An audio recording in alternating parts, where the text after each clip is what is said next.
Right, hello everyone, and welcome to another Tuesday evening here. We're sorry we're a little late. I had a bit of a power supply problem here in the rural back part of the country. So, all right. So now that the power is kind of back, it's on and off. If I all of a sudden disappear, you guys understand why. All right, so we're going to carry on with the same thing. Your actions will be for the sake of the Creator was the topic that we were continuing on from, and we left off on item number 5. So we're going to carry on with this. This is from Rabash, article number 6, called Confidence. The other thing is, if you're interested in the wisdom of Kabbalah, you can always go to Kabbalah.info, and there you can find Cab Academy, where you can join and meet like-minded people from all around the world who are also interested and studying the wisdom of Kabbalah. And you can get a lot of information on Kabbalah.info on how we study and what materials we use and what, and you can trot along if you want to. So let's carry on. All right. When a person wishes to walk on the path of truth, meaning that all his works will be for the Creator, called in order to bestow, and not for his own benefit, he must believe that the Creator knows what to give him and what not to give, in order for one to avoid deceiving himself and see each time if he is walking on the path of bestowing contentment upon the Creator. He needs to see himself, and whatever his state, he must be pleased. He should trust that this must be the Creator's will, so I do not mind what state I'm in. Rather, I must toil and pray for what I understand and trust in the Creator that he will help me for my own benefit. But the Creator knows what is to man's benefit, not man. Here, one can criticize one's engagement in the commandments and his spiritual study, the Torah, if one's intention is that he wants to bestow upon the Creator and not for his own benefit, meaning that his aim is not to bestow in order to receive. For this reason, when one establishes the order of one's work and goes to pray to the Creator, he should trust in the Creator that he will receive his prayer. At that time, he should trust in the Creator, meaning that the measure of confidence concerns the Creator's view, and not that he will trust another. And who is the other? It is man himself. That is, the measure of confidence that the Creator will help him should be as the Creator understands, and not as man understands. All right, so this is something we need to look at. Let's go sentence by sentence again to clarify. When a person wishes to walk on the path of truth, meaning he wants to study the wisdom of Kabbalah and come to seeing the truth, meaning that all his works will be for the Creator, which is in order to bestow, called in order to bestow and not for his own benefit, he must believe that the Creator knows what to give him and what not to give. Now, here we need to understand a few things here, right? A lot of times we study and then we're a bit unsatisfied with the conditions that the Creator gives us. All right, so what we don't want to be doing is complaining, because it's obvious that life is bringing to us what we need in order to progress forward, not according to what we understand, but according to what the Creator thinks is worthwhile for us. Okay, so complaining is not really a solution. In order for one to avoid deceiving himself and see each time if he's walking on the path of bestowing contentment upon the Creator, he needs to see himself, and whatever his state, he must be pleased. So it doesn't matter what state I'm in. In any case, I have to be content with the situation. How can I really be content with the situation if I'm having some harsh conditions? Well, then I've got to go above reason. Okay, and I have to think of it like this. In life, whenever we want to achieve something, we face difficulties. And if whatever we want to achieve is important for us, we try to overcome those difficulties, don't we? So we need to think in the same way. If I want to advance towards spirituality, but I understand there are some unpleasant situations in front of me, I have to overcome them because I have to increase the importance of spirituality. He should trust that this must be the Creator's will. So I do not mind what state I'm in. Rather, I must toil and pray for what I understand and trust in the Creator that He will help me for my own benefit. This is also important to understand. At the end of the day, we need to come to a point where we trust the Creator, okay? That this is what's good for me. Not very easy to come to, especially for persons going through some harsh issues. However, though, like most of the time in life, when we have a problem or two, we have to kind of nullify ourselves to it and carry on with life. So same here, we need to make sure we carry on with our spirituality. But the Creator knows what is to man's benefit, not man. Here one can criticize one's engagement in Torah and mitzvot if one's intention is that he wants to bestow upon the Creator and not for his own benefit, meaning that his aim is not to bestow in order to receive. So we have to constantly check ourselves that as much as I can, the intention must always be to bestow to the Creator and not to receive anything. For this reason, when one establishes the order of one's work and goes to pray to the Creator, he should trust in the Creator that he will receive his prayer. At that time, he should trust in the Creator, meaning that the measure of confidence concerns the Creator's view and not that he will trust another. So in any case, if I'm turning to the Creator, this is after the work. Okay, so I have to make sure I put some effort into the work. And only after that, I can turn to the Creator where I see I need help. If I don't see that I need help, then I can't turn to the Creator. So if I'm at that state, I should trust that the Creator will receive that prayer. And who is the other? It is man himself. That is, the measure of confidence that the Creator will help him should be as the Creator understands, and not as man understands. So whatever happens, and whatever I receive actually in reply to my demands, in order to advance on the path, I need to just understand that everything that's coming to me at the end of the day is from an understanding that's from the Creator's perspective and point of view, and not mine. If I'm still growing up, obviously, the relationship I'm going to get from my parents are not going to be according to what I think, but according to what grown-ups are thinking that is best for me.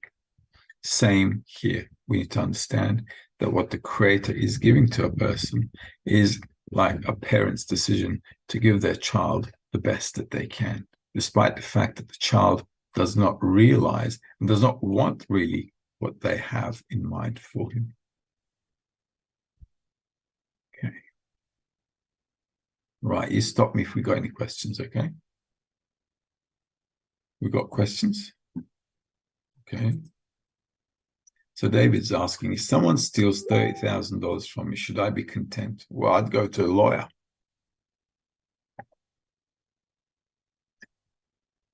What if someone moves into my house unwelcomed and refuses to leave? Should I be content? Whatever, with respect to corporeality, you need to do what is necessary according to the norms of society.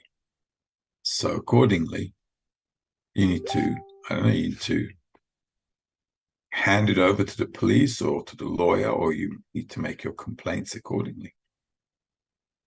What if I'm forced to shut my business and accumulate loss of debt because of it? Should I be content? Well, I wouldn't be content with any of those things because those are corporeal stuff, okay?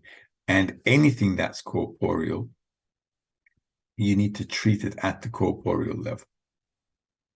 That's it. So if you got like a legal issue with someone, you take it to the lawyer, take it to the court, make an official complaint, whatever you need to do in, in the country of your residence.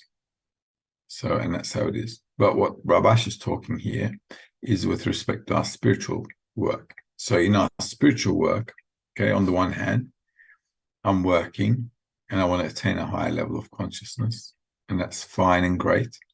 But I see that I'm being unsuccessful at that. So now I have to turn to the Creator to make sure that I can get some help in order to bestow. Everything else which belongs to corporeality, you need to take care of it at the corporeal level. For example, also, let's say I'm sick, right? I used to be a little sick, went to the doctor. Doctor said, you got to do this, this, this, and that. And there's no question about me being content or not. Obviously, I'm not content, okay? But I had to take the advice and the recommendations of the doctor to sort myself out. Why? It's a corporeal matter. You go to the expert gives a recommendation, and you do it.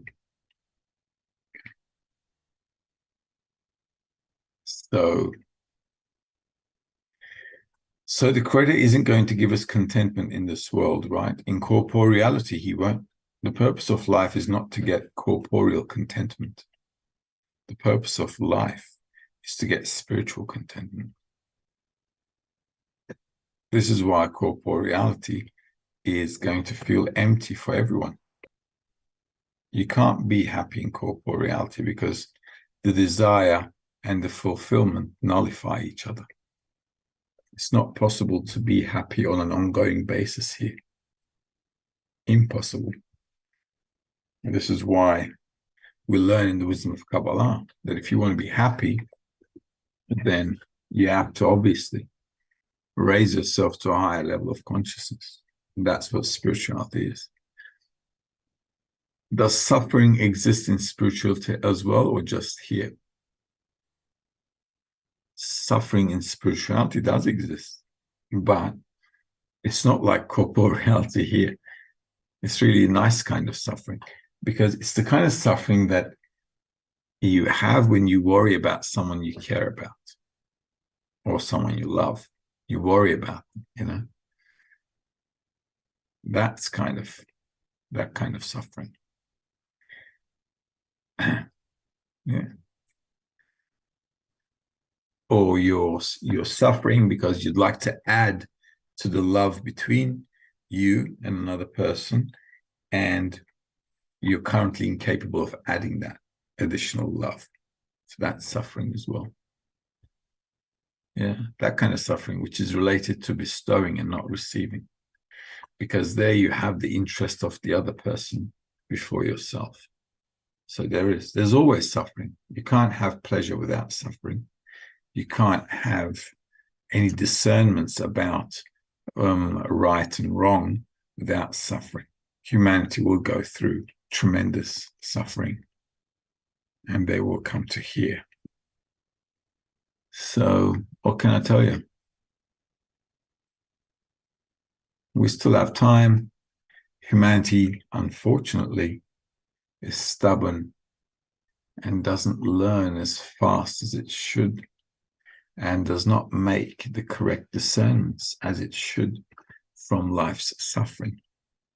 So as soon as suffering is over, instead of thinking about it, evaluating it, and thinking about what they need to change, they go chasing out all kinds of pleasures again, as usual, with no discernments, nothing to think about at all, only to be really prepared for the next slap they're going to get in life, unfortunately. Okay, this is excerpt number 6 from Baal Islam's Shamati, article number 10. What is hurry, my beloved, in the work? We should know that when one begins to walk on a path of wanting to come to do everything for the sake of the Creator, he comes to states of ascents and descents. Sometimes he comes to such a great decline that he has thoughts of escaping Torah and commandments. Meaning thoughts come to a person that he has no desire to be in the domain of holiness. In that state, one should believe that it is to the contrary, meaning that it is the kedusha, the holiness, that runs away from him. The reason is that when one wants to blemish holiness, holiness moves forward and runs away from him first. If one believes this and overcomes during the escape, then the escape becomes a blessing, as it is written, "Bless the Lord, his strength, and accept the work of his hands." All right, so let's read again. We should know that when one begins to walk on a path of wanting to come to do everything for the sake of the Creator, it comes to states of ascents and descents. Now, normally it's more often descents than ascents. Okay, so as we go more and more in, advance more and more in spirituality, because we're advancing towards loving and bestowing others to others, what happens is it's against our nature. So the more heaviness we should feel by default. Okay, and that's how it is. So sometimes he comes to such a great decline that he has thoughts of escaping the work, which is spirituality and the commandments.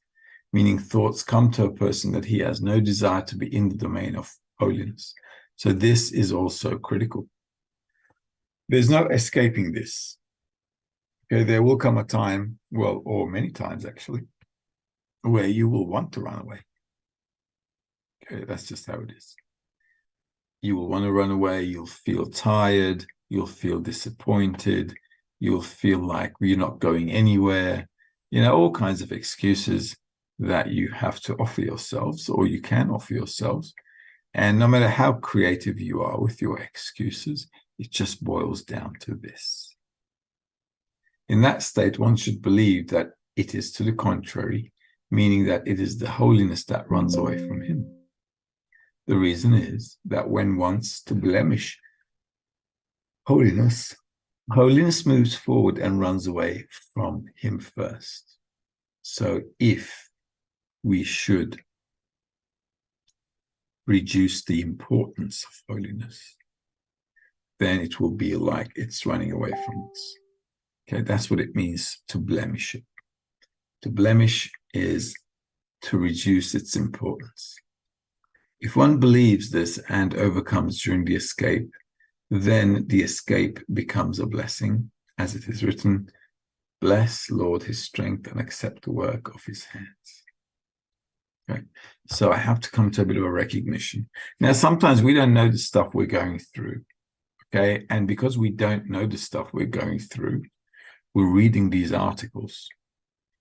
And if we're going through such a state, okay, and we come across this article, we should get from the article, this little excerpt, how to relate to our situation.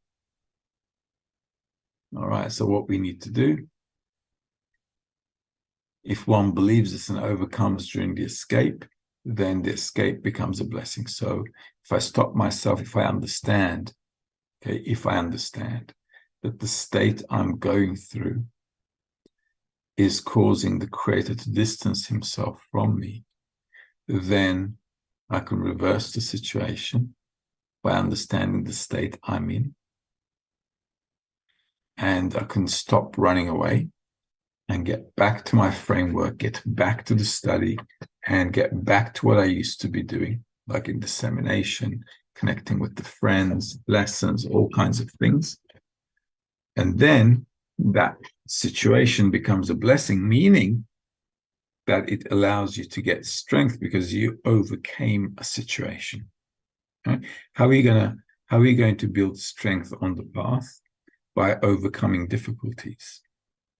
Right? So the more difficulties I overcome, obviously, the higher I'm going to rise. And that's what we all need to do. This is what we need to take from these writings. We need to understand that the Creator is always looking after us, despite the fact that we don't feel it that way. Okay, because when we're going through all kinds of things in life, we don't feel like the Creator is looking after us or watching us. Okay, but what we have to understand here is, it doesn't matter what we're going through, it matters if I'm going forward to the Creator or not. We can't be in a situation where we blame the Creator for what's happening to us. Because the minute you start blaming, you start making a calculation, and then that's not going to be good, because then that's an egoistic calculation.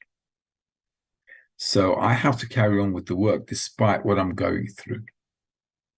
And that's just how it is. So once I get my head around that, understand that, I have to carry on with life. The same thing.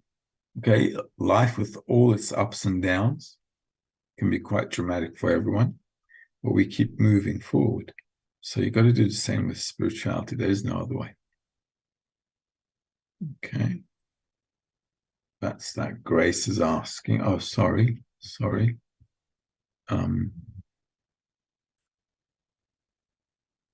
Taught by Emeralds is asking.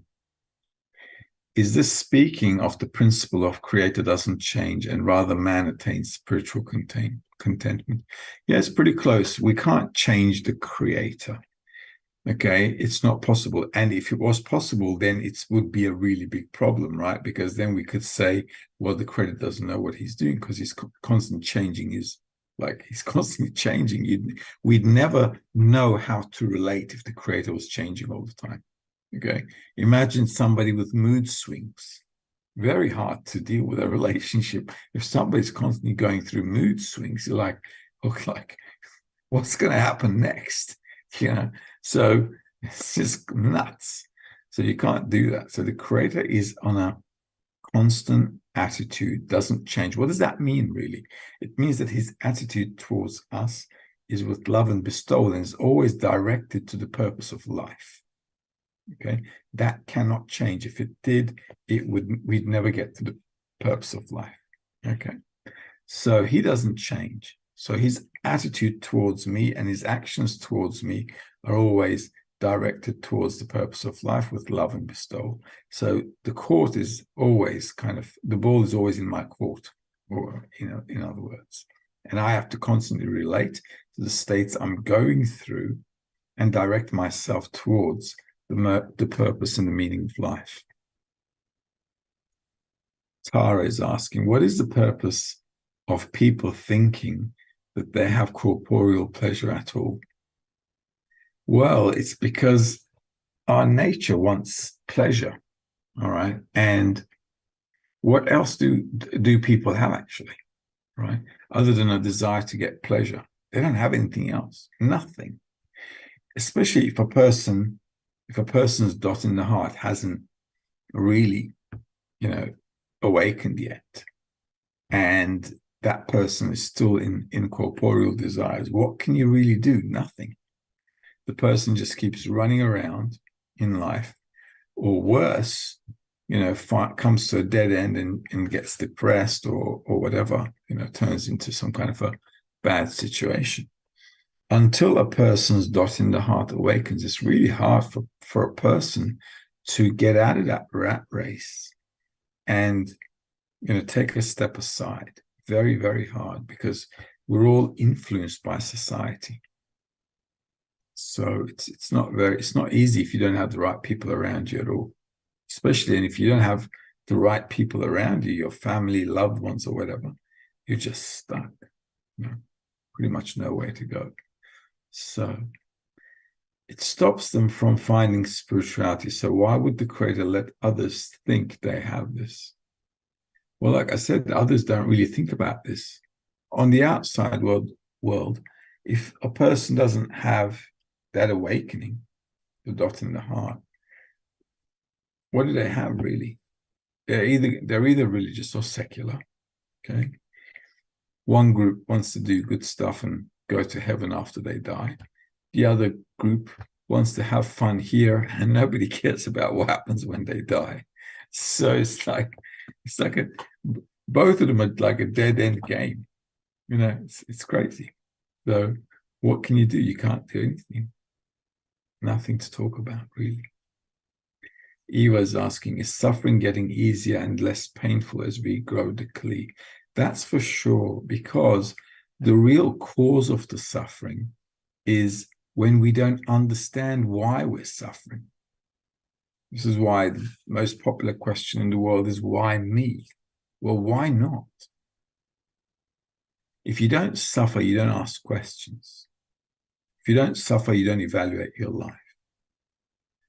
So suffering actually advances us very much. Very, very much. More than good things in life.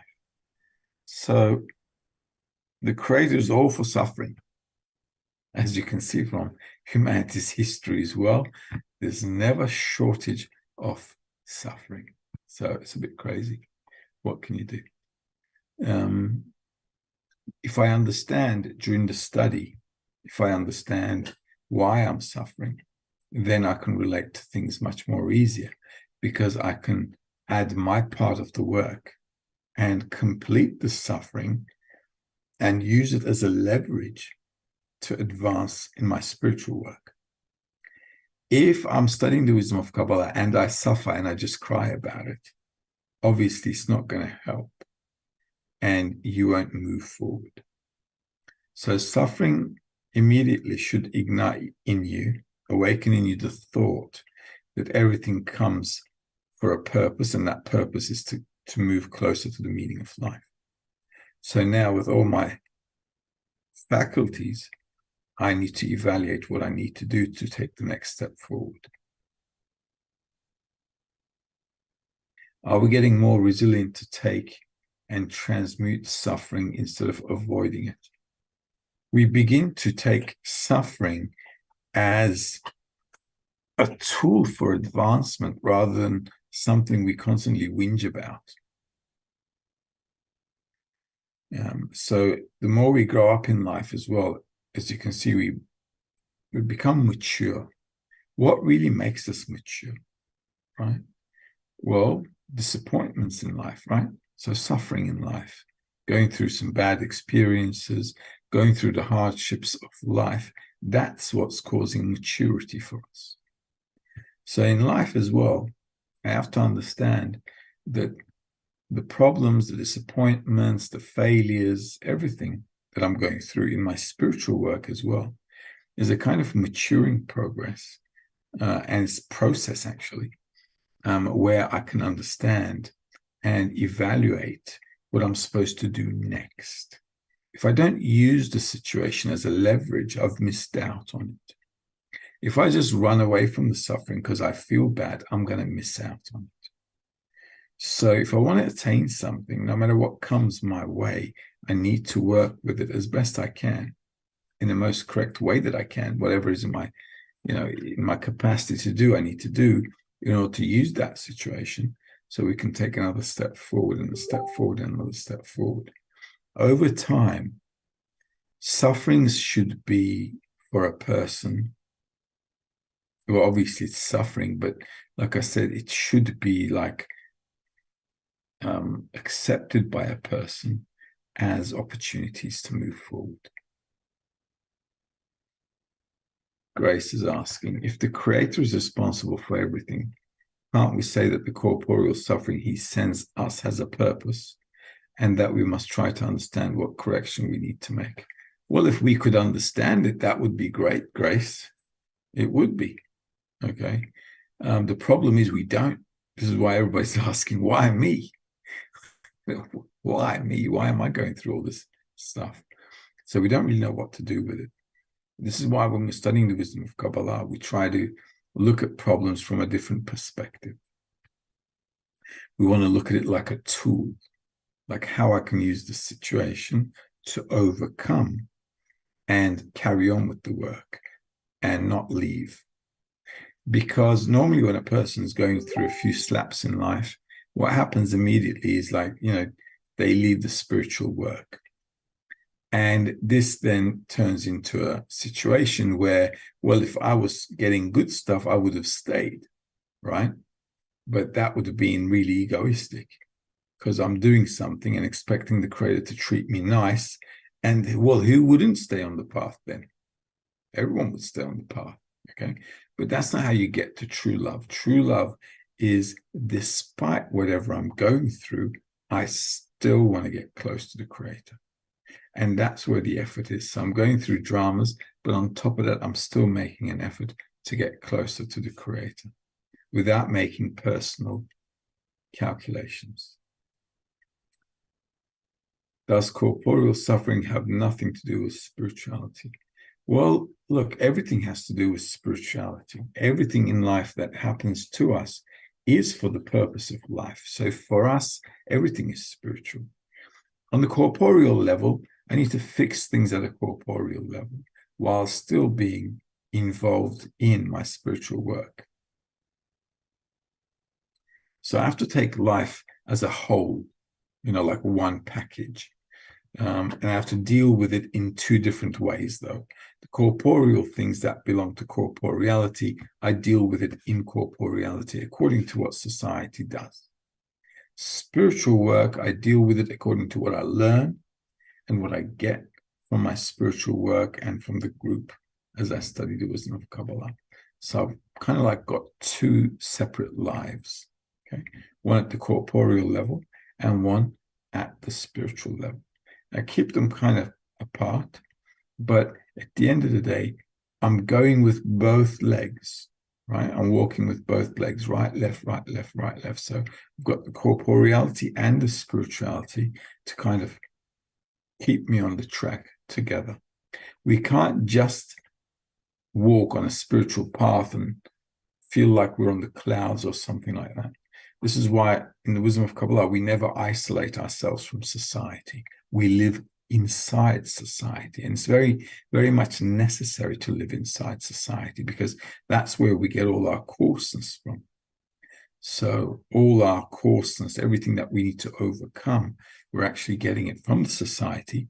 And what we're doing is, with the spiritual work, we're actually working on everything we get as coarseness from corporeality and kind of like stepping on that to elevate ourselves to spirituality.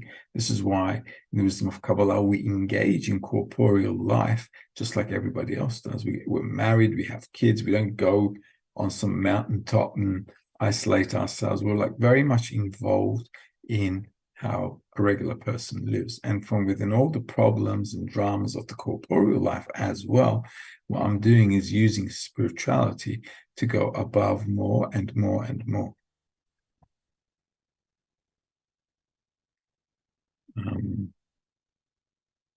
From W7 Cat DeLong is asking, isn't all of corporeality happening within spirituality? Isn't all of corporeality happening within spirituality? Well, if we could discern something of spirituality, we'd be able to dissect it.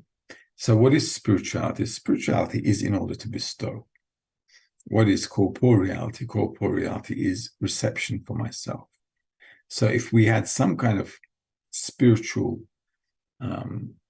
let's say, discernment, then I can have 2 points to which observe the situation and come to a correct evaluation. If I don't, I can't really assume that. Okay? One thing you don't want to be doing when we're studying the wisdom of Kabbalah is assuming that things are like all intertwined and everything without really attaining that connection of cause and consequence. Otherwise, we'll start believing in things rather than attaining things. So it's very important in the wisdom of Kabbalah not to believe, but to attain. We're not believers, we're attainers of that cause and consequence or the thought of the Creator.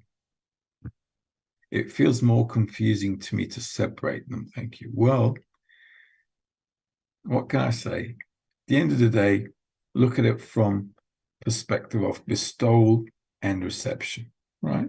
If it's too much, if it's too much of a drama to separate them.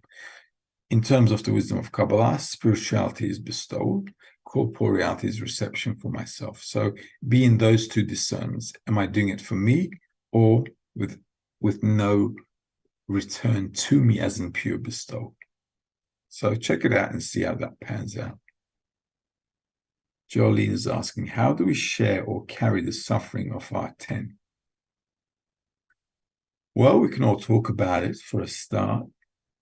We can all talk about it. We can pray for each other as well. We can read stuff that allow us to understand why we go through the things that we go through, like we're doing right now. Okay, so why do I need to go through stuff in life? If I didn't go through anything, if I didn't live anything, I wouldn't have any discernments. I wouldn't have any understanding about life. And let's face it, all of the understandings, all of the good lessons we get in life is pretty much from slaps. It's not from the good times. The majority of the time we learn something from life is because we went through a big slap right in the face. So now I can sit down and think about it. Now, the beautiful thing about the wisdom of Kabbalah is we study the material first before we go and live many of the things they talk about. And why is that important? Because if I understand from beforehand that I'm going to have a sense and a sense, despite the fact that I haven't had much yet, or any at all when I first came, let's say if I know about it beforehand, then I go through the descents, I have a remembering, I have a memory, I can remember what we studied and relate what I'm going through with what I studied. Now, if I just go through a drama, but I hadn't studied beforehand, it's a problem because you've got nothing to relate it to. Okay?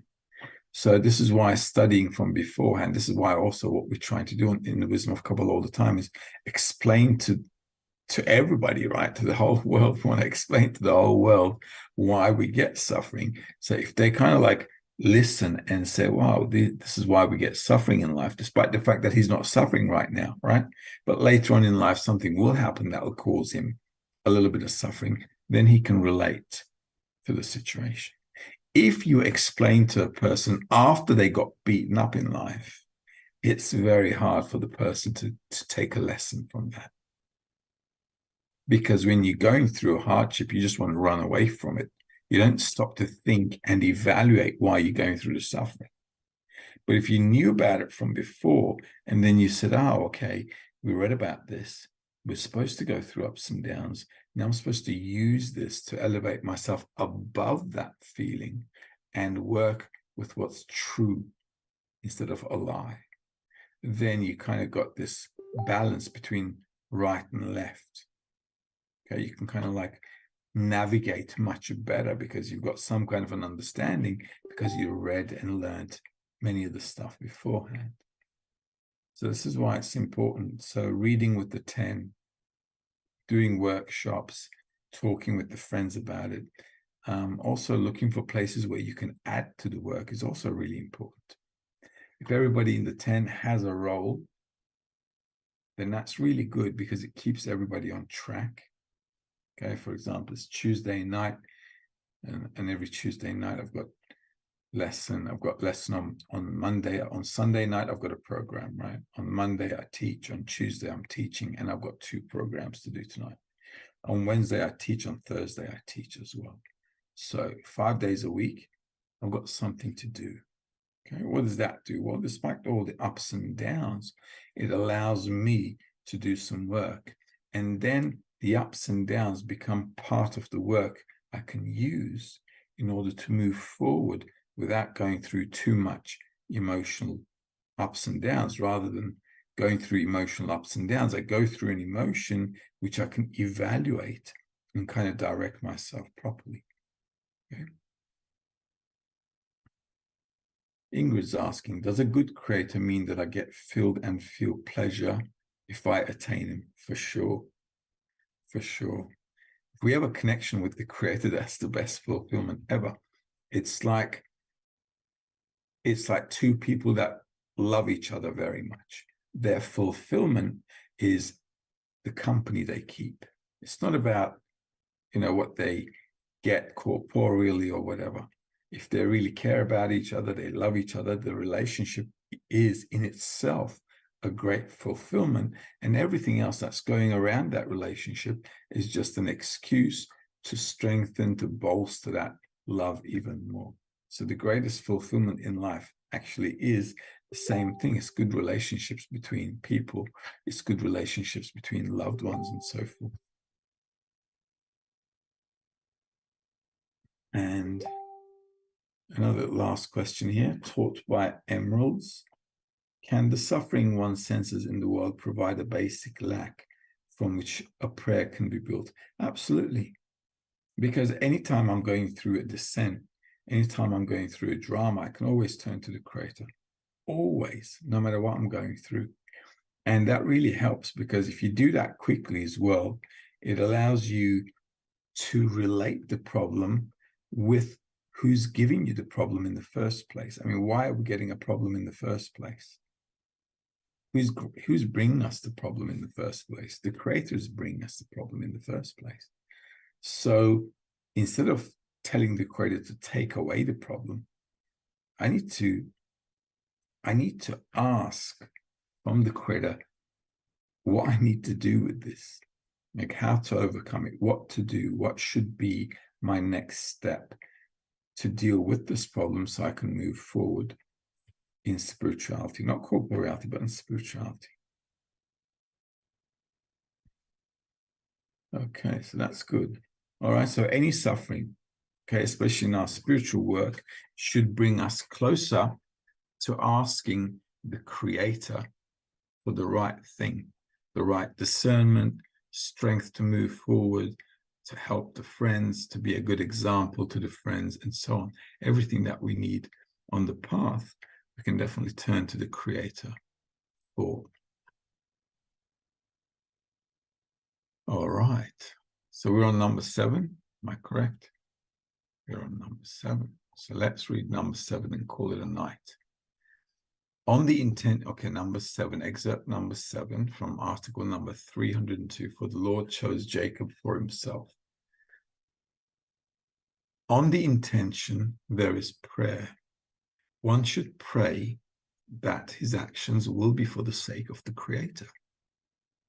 This choice pertains specifically to those who want to walk in the ways of the Torah, in the view of Torah. Conversely, those who belong only to the view of landlords belong only to the first discernment, meaning to the path of actions without intentions. Since the prime intention is only to achieve the power of bestowal.